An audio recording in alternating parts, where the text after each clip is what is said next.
Julia Berghofer. I'm a policy fellow with the European Leadership Network, which is a think tank based in London and which covers a broad range of topics including European and transatlantic security, as well as the relations between Russia and the West. So I'm very happy and honored to get a chance here to speak at this amazing conference about nuclear weapons and cyber risks. It's maybe fair to say at the beginning that I'm not having a specific cyber background. Instead, my field of interest is rather nuclear arms control, disarmament, and non-proliferation, as well as NATO and European security. So the reason why I want to talk to you about cyber risks for nuclear weapon systems today is that this is a highly under-addressed topic in the scientific as well as in the public and in the political sphere, whereby I think there is a clear evidence that cyber will become a key aspect when we think about nuclear deterrence and strategic stability in the future. So I assume that most of you might not be familiar with nuclear deterrence and global stockpiles and NATO arrangements, and that's why I want to start with some very basic about nuclear weapons and stockpiles. Second part of my presentation will give you an idea of what do we actually understand as a cyber threat to nuclear weapon systems.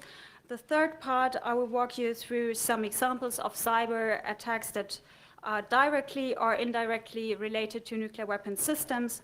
The third part, I will speak briefly about national awarenesses, and here the US and France will be examples, and the last part will be dedicated to some policy recommendations on how we could enhance cybersecurity and resilience in the future. Now, let's have a look at some basic knowledge about nuclear weapons. As you can see in this slide, there are four categories of states that possess nuclear weapons themselves or who host them on their soil. The first group is the so-called P5 states. These are the members of the UN Security Council, the US, Russia, China, France, and the United Kingdom, who legitimately possess nuclear weapons under the Non-Proliferation Treaty, or NPT. The NPT is an almost global treaty that allows only for these 5 states to possess nuclear weapons. The second group includes 3 states that never joined the NPT but run their own nuclear weapons programs, which is India, Pakistan, and Israel. I put Israel in italics because it never publicly confirmed it has nuclear weapons, but it's quite clear that Israel has an arsenal. The third country is a country that made headlines globally during the last month in particular, which is North Korea. The country joined the NPT in 1985 and unilaterally withdrew in 2003 in order to develop its own nuclear weapons program. And since there was no formal procedure to withdraw from the NPT, the DPRK is regarded as being in breach of the treaty. And last but not least, a very interesting group of states that do not possess nuclear weapons themselves, but host in total about 200 to 250 US nuclear weapons on their soil due to the so-called NATO nuclear sharing arrangement, which is basically a form of deterrence against Russia. And this is interesting because these weapons do not really belong to the countries, they just host them, which is Germany, Italy, Belgium, the Netherlands, and Turkey. So in the next slide, you can see how many warheads each of the nuclear weapon states holds by now, except for the NATO nuclear sharing countries. The total number is about 15,000 nuclear weapons worldwide. Approximately 90% of them are in the hands of the US and Russia. Both of them have about 6,500 nuclear weapons. France and China have about 300. India and Pakistan between 130 and 140. The UK a bit more than 200. Israel about 80, and North Korea is said to have about 50 nuclear weapons. So to better understand where there could be a threat coming from the cyber-nuclear nexus, we should first understand what actually is a nuclear weapons system and what are its components. So when I hear people talking about nuclear weapons, be it in politics or in the media or even in the academic field, they sometimes only refer to one part of the nuclear weapon system, which is the nuclear weapon or the warhead itself. So you can see this on the left side of the slide. I put there a small W88 thermonuclear warhead as an example. Or they just refer to the nuclear warhead and its delivery system, which is basically aircraft, ballistic and cruise missiles, and drones. Maybe you heard about President Putin talking about developing a nuclear-armed underwater drone. But the nuclear weapon system itself includes far more. There is, for example, the nuclear planning. In case of NATO, it's, for example, the nuclear planning group, where all NATO states participate except for France. There are early warning system, which is usually a two-fold system made up of radar and satellites. Then we have, of course, the command and control centers. We have various communication channels and platforms like aircraft carriers and submarines, which you can see on the top right side.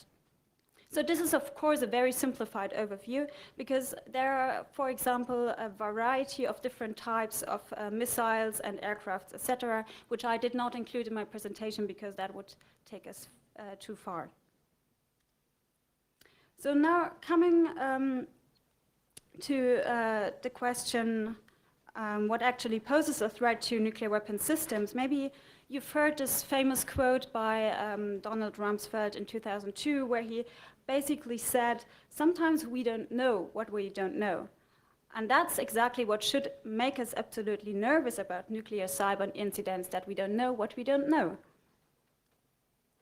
So when we want to understand a threat, we have to look at different aspects. So the first question is, who are the potential actors who might be interested in carrying out a cyber attack against any nuclear weapon systems?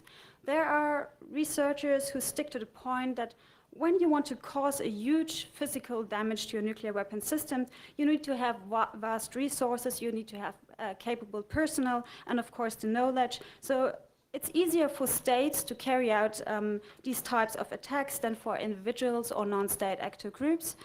Others think that non-actor groups or non-state actor groups like terrorist groups or maybe organized crime groups might be more interested because they have nothing to lose in terms of reputation.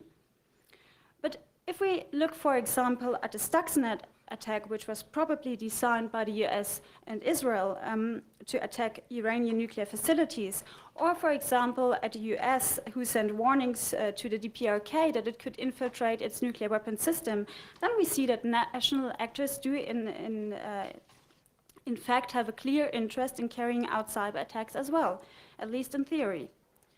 So second, what types of attacks do exist? Frankly speaking, there's not a clear definition of cyber attacks in the nuclear sphere. So like in any other field, it could range from a simple hacking to nuisance, cyber espionage, infiltration, sabotage, jamming and spoofing, to physical damage, and on the top of the latter, nuclear escalation. We also have to differentiate between an enabling and disabling attack. So an enabling attack means that a nuclear weapon might be launched inadvertently as a result of a false warning, for example. On the other hand, a disabling attack would hinder the launch of a nuclear weapon. And third, the possible targets of a cyber attack, and we will speak about this in a minute, is any part of the command and control and communication structure referred to as either C2 or C3, whether you take in communication or not, as well as any stage within the nuclear supply chain, including power grids. So the next crucial question is, what are the possible implications for strategic stability between nation states, especially when we keep in mind that at least the Euro-transatlantic community finds itself in kind of a renewed Cold War situation, and key nuclear arms control treaties and agreements are about to fade away. Think only about the Iran deal and the INF treaty and maybe the New START treaty as well in future. So even in a less tense situation than we face now, the very possibility of a cyber attack could undermine mutual trust and understanding and also progress in arms control globally. It could also undermine the trust in your own nuclear weapon system because you can never be sure it hasn't been compromised yet. It could also contribute to lowering the threshold for escalation, of course. And here we have the serious problem of the attribution of a cyber attack, like in any other field. But despite of all this, when we look at nuclear deterrence as a concept, as long as there are, well, the implications are that grave in the short or midterm on nuclear deterrence as a concept, which means that as long as there is not a definite trend towards a mass cyber attacks, nuclear deterrence as the primary security guarantee for nation states will not be undermined. Nor will states start to immediately disarm because they think there could be cyber attacks in the future. But still, as I mentioned above, there will be possibly a harmful effect on mutual trust and understanding, and nuclear deterrence might get less foreseeable and possibly less controllable. So that means we couldn't keep on relying on historic knowledge about nuclear deterrence and how it works in the best case and in an ideal setting, but instead states will always have to include cyber in their national planning in the future.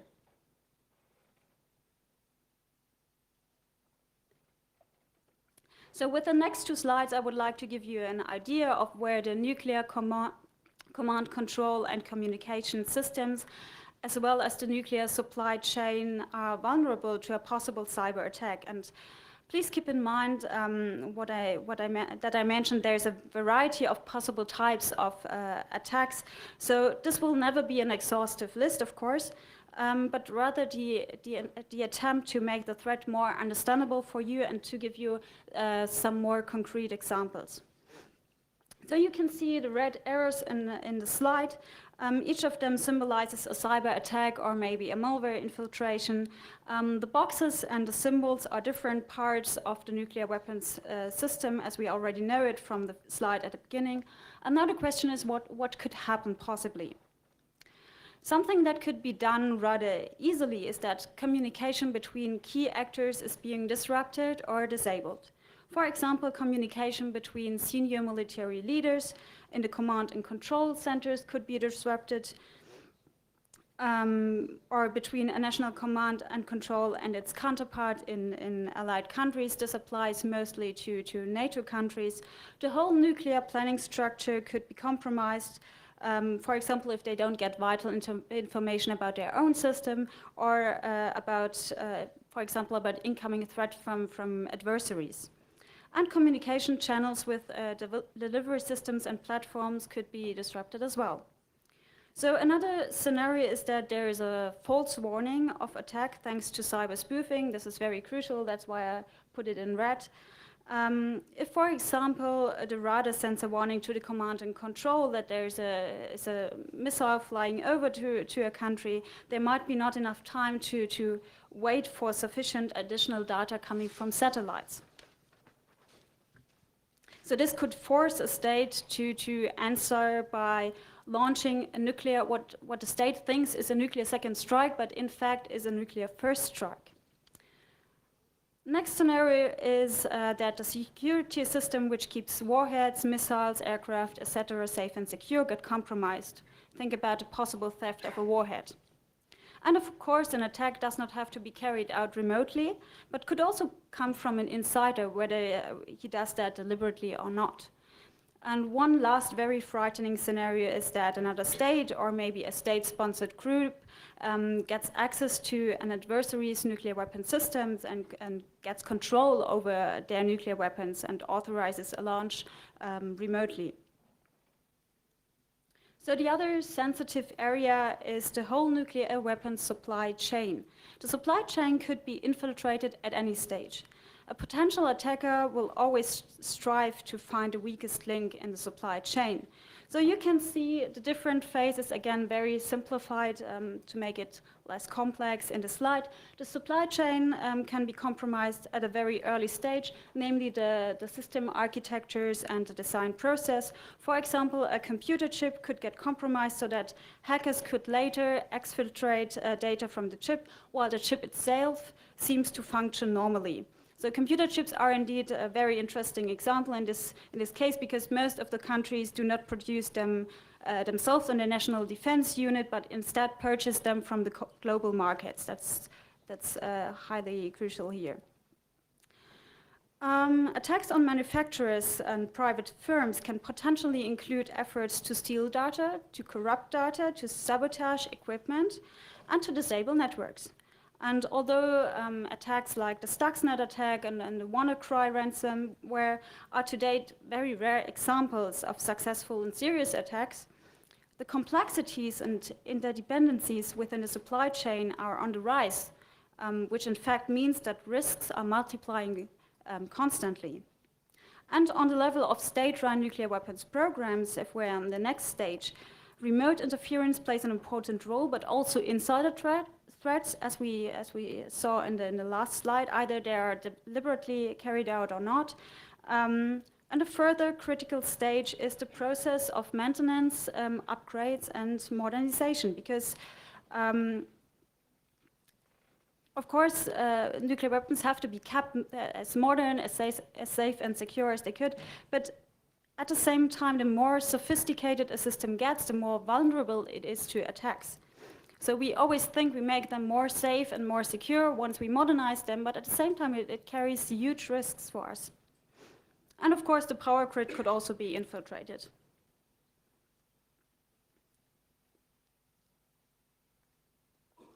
So maybe you still think that a cyber attack on nuclear or nuclear-related systems are a bit too fictional. So to dispel your doubts a bit, let me give you some examples.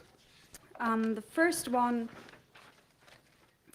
is that the computer screen of a nuclear watch officer, say in the US, indicates that one or more Russian intercontinental ballistic missiles are about to hit any target in the United States. So how could the officer be sure that this is not just cyber spoofing, and more importantly, how will this person respond, taking into account the very short time for decision? So something similar happened, maybe you remember that, back in 1983, when a random Soviet officer was confronted with 5 or more US ICBMs flying over to Russia, and he decided not to authorize a counterattack. And of course, this was just in a computer era at that time, but it's pretty conceivable that a similar effect could be caused deliberately by a cyber attack. Another scenario is that military officials are not able to communicate with their personnel controlling the nuclear weapons during an international crisis. So what would they think had happened, and how will they respond? So again, the question, is that plausible? There was a similar incident back in 2010 when American launch control officers have lost for the whole time of 45 minutes communication with a squadron of 50 nuclear-tipped ICBMs in Wyoming. So this too was the result of a technical malfunction, but here again it's possible that a corresponding effect could be caused deliberately by a cyber attack. And also in general, if officials discover malware on a nuclear critical system and they suspect that this was just a tip of the cyber iceberg, how will they react? What would they think? And this is the reason why the US National Nuclear Security Administration stated 2 years ago, the trend toward a non-domestic supply chain for components of nuclear weapons and related systems may pose risks to these weapons and systems. So this indicates very clearly that they are aware of the risk, at least in the US. So, do you still have doubts? If so, please look at a picture. I think you will clearly remember that. That was a computer error a few months ago that shocked Hawaii during the very height of the North Korean crisis, when Hawaiians thought a ballistic missile was flying over to them. So in the third part of my presentation, I will talk about some cyber attacks on directly or indirectly nuclear-related systems that happened in the past years. And again, that's not an exhaustive list. It's just a couple of examples that might be interesting for you. So I will start with what New York Times columnist David Sanger described as the most sophisticated cyber weapon ever developed. And this was the Stuxnet worm attack, which emerged in 2010 and targeted some 15 Iranian nuclear facilities, including the Natanz. That's one of the key Iranian nuclear facilities. You can see a satellite picture on the bottom right side from 2003. Stuxnet infiltrated numerous computer systems targeting the Windows-based Step 7 software, and it was highly invasive. And what it made it so destructive was just its ability to replicate itself. And as a consequence, about more than 980 uranium-enriching centrifuges in Iran started destroying themselves. So the designers are still being unknown officially, but there's a strong indication that this was a worm attack designed by the US and Israel, who both had an interest in halting Iran's clandestine nuclear weapons program. So I mentioned earlier in my presentation that private sector companies pose a risk because they could become the weak link in the supply chain.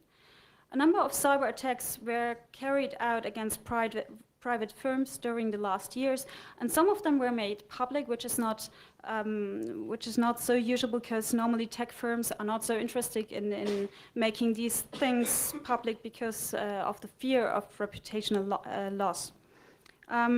But we know of some attacks, including against General Motors, Boeing, and Lockheed Martin. So Lockheed Martin is an interesting example. It fell victim to a cyber attack back in 2011, apparently conducted by Chinese businessmen. And Lockheed Martin developed, for example, the F-35 Lightning II and the F-16 aircraft. It sells anti-ballistic missile defense systems. It provides unmanned and autonomous systems, missiles, submarines, radars, sensors, etc. So to take the F-35 aircraft as an example, it is not nuclear capable yet, but there are plans to develop a nuclear capable F-35 in the future, which might be purchased by European states that host American nuclear weapons as well. Another example, being asked whether there has been any now coming back to Lockheed Martin, they were asked whether there has been any serious damage following the attack, and Lockheed Martin just stated shortly after the attack was made public that their systems remain secure, that no customer, program, or employee personal data has been compromised. But from my perspective, we could never be sure that this is true. So another concerning issue to fighter aircraft is the statement that German Defense Minister Ursula von der Leyen made during the Munich Security Conference this year. And she said, while it may be hard to use a missile to actually shoot down a Eurofighter Typhoon, which is, by the way, an aircraft developed by Germany, Italy, Spain, and the UK, and she said, it is relatively easy to bring one down through a simple hacking. The Eurofighter Typhoon, again, is not nuclear capable yet, but a new Eurofighter model, which will be developed jointly by Germany and France, could be. And the question here remains as to whether this model will be safe and secure regarding cyber attacks. So my third slide on examples for cyber vulnerabilities and attacks on specific systems is about UK's nuclear weapons system called Trident and the Terminal High Altitude Area Defense System called THAAD. So you might know there are concerns of whether UK's nuclear deterrent, which fully relies on 4 Vanguard-class submarines, could be highly vulnerable to a major hacking attack. So each of these submarines carries 8 Trident II sea-launched ballistic missiles and up to 40 warheads. And one reason for concern is that the Submarine Command System's updated version is based upon a version of Windows XP, which has been installed on all active Royal Navy submarine classes. And the Windows XP, as you certainly know, was the operating system which was targeted by the WannaCry ransomware in May 2017 that also disrupted parts of the National Health Service and other companies worldwide. For example, it halted production at a Honda car plant in Japan. So for a certain time, systems like Trident were perceived as being fully safe and secure because submarines are air-gapped once they've submerged. But this is not true for 2 simple reasons. First, the submarine is, of course, not always below the surface, and breaches could happen during maintenance once the submarine is docked. And second, air gapping could be easily overcome through an affected USB drive, for example, like it happened with the Natanz nuclear facility, which was air gapped during the time when the Stuxnet attack happened. Now, if you look at the bottom left side of the slide, you can see the TART system, which is a US-developed anti-ballistic missile system developed by Raytheon and Lockheed Martin Space Systems Company, and currently deployed in Guam and South Korea. So in 2017, the US security firm FireEye announced that it believes TART has been hacked by a state-sponsored Chinese group. So a spokesperson with the South Korea's Ministry of Foreign Affairs confirmed that there has indeed been an attempted cyber attack on their systems originating from China, but they wouldn't confirm that TART was targeted in particular. And recently, I just noticed something that that did not happen last night, but it was revealed last night, which was the data of a French construction company called Ingerop, or Ingerop, I don't know how it's pronounced, has been stolen, and apparently about 11,000 data files have been stolen from that company, which builds, for example, nuclear power plants and prisons.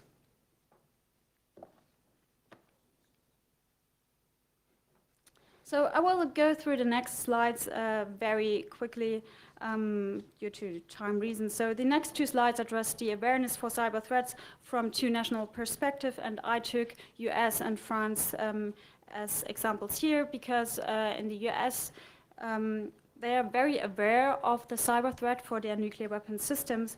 They are quite apparent about their nuclear weapons and about their concerns per se. And I put together just a couple of notes, quotes from public sources.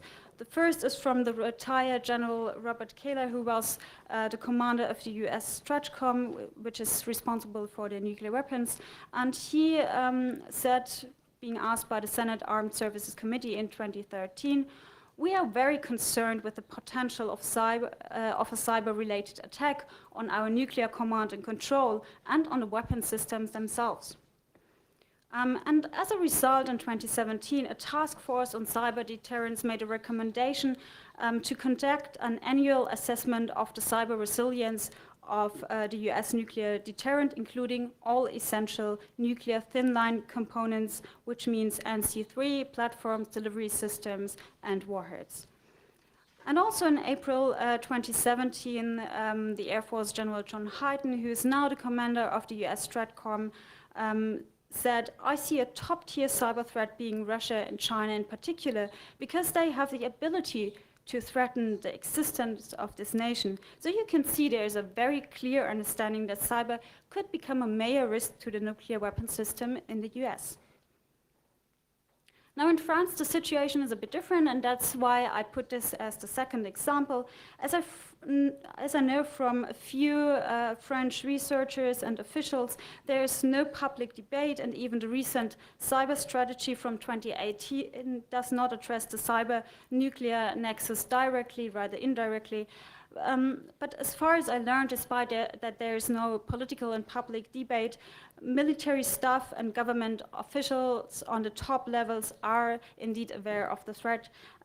But in France, like you probably know, the general attitude is not to talk too openly about nuclear weapons in general. And so it is the case with the vulnerabilities. But indeed, France faced also some crucial cyber attacks. The first one was in 2009, where the Marine Nationale was exposed to a cyber attack, which was called the Configure Worm, and it struck important systems preventing operative units to download their flight plans because databases were infected. And another example is that a French nuclear company called Areva has been targeted by a cyber espionage campaign back in 2011. So now to coming to the last part of my presentation and talking about what what can be done to enhance security and resilience within crucial parts of the nuclear weapon system like the NC3 and the supply chain, I want to look at some policy recommendations in this last section.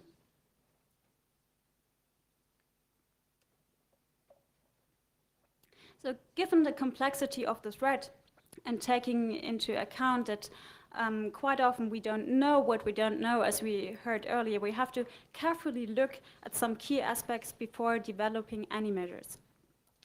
So first, as long as we know that nuclear weapons exist and as long as they serve as the primary security guarantees of some states and alliances like NATO, the very threat of a major cyber attack can never be ruled out. And because systems tend to be modernized and get increasingly sophisticated and complex, they tend to be more vulnerable in the future.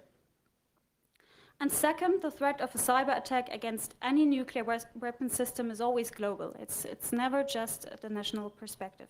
And therefore, any effective measure has to be taken on a bilateral or even on a multilateral basis. And third, cross-sector exchange and sharing of information is of crucial importance. This includes governments, the military leaders, the private sector, but also academia, think tanks, international institutions like the UN, and civil society, because civil society could bring the topic to their respective governments. Now looking at a couple of concrete steps, and here again, this is just some recommendations, some possible measures, and not an exhaustive list. First, I think, especially when we look at NATO as an alliance, we need to develop a common view and a first interpretation of what actually is the threat, and we need to formulate an appropriate political or military response vis-à-vis a possible cyber attack. National states per se must develop a narrative why cybersecurity is crucial for their nuclear weapon systems, and they should refrain from thinking that a major attack on their nuclear weapon system is not possible. And we need to have something like a permanent cyber-nuclear task force, which is made up of senior military leaders, government officials, and top-level experts coming either from or both from the nuclear policy and from the cybersecurity side to share information, to exchange views, and to develop best practice models. And of course, as we face a major crisis, now we need to have bilateral measures between the US and Russia, because evidently they are the biggest nuclear weapons possessors.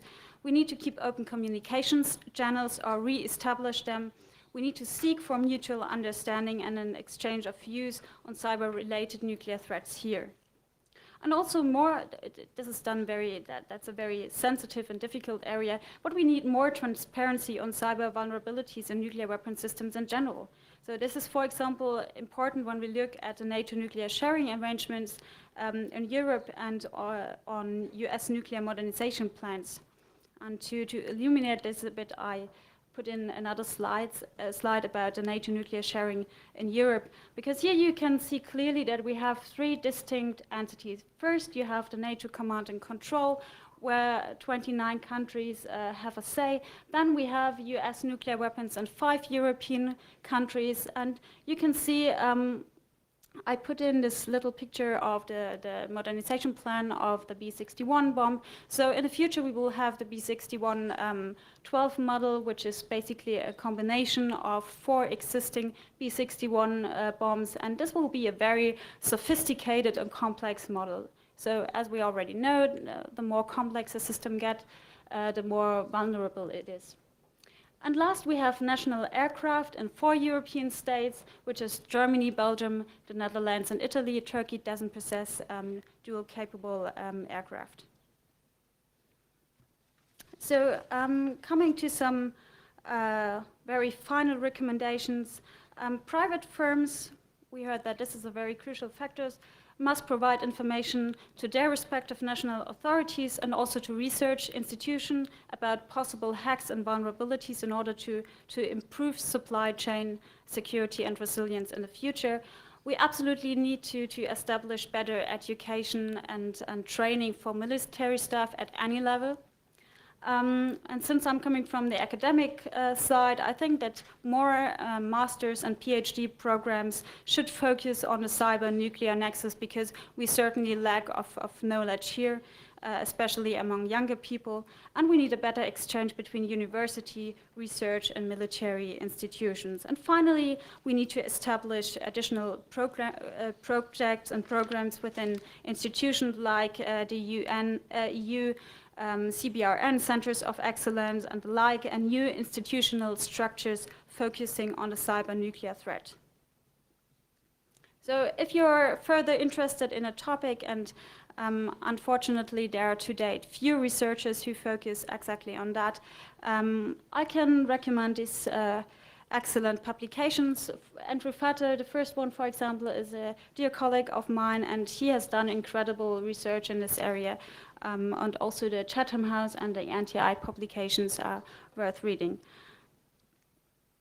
So last but not least, thank you for your attention. And there's no Q&A session due to time limits, but if you want to